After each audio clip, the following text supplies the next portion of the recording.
நார்மலாவே இந்த கிளைமேட் டைம்ல நம்ம வந்து சளி தொந்தரவுகளும் இருக்கு. நம்ம குளிர்ச்சியா ஏதாவது உணவு வகைகள் எடுக்கும் போதும் சளி தொந்தரவுகள் இருக்கு.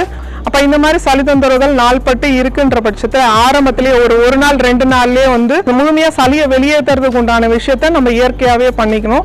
அப்ப வீட்டுல இருந்தபடியே நம்ம என்ன பண்ணலாம் அப்படின்னா, ஒரு துளசி இலை ஒரு 5 இலை எடுத்துக்கோங்க, தூதுவளை ஒரு 2 இலை எடுத்துக்கோங்க, ஒரே ஒரு வெத்தலை ஒரு 2 மிளகு அளவுக்கு எடுத்துக்கிட்டு நல்லா ஒன்று பாதியமா நசுக்கிட்டு ஒரு 2 டம்ளர் தண்ணி ஊற்றுங்க. நல்லா கொதிக்க வச்சு வடிகட்டி குடிச்சினாலே நார்மலா வந்து சளி தொந்தரவுகள் இயற்கையாவே சரியாயிடும்.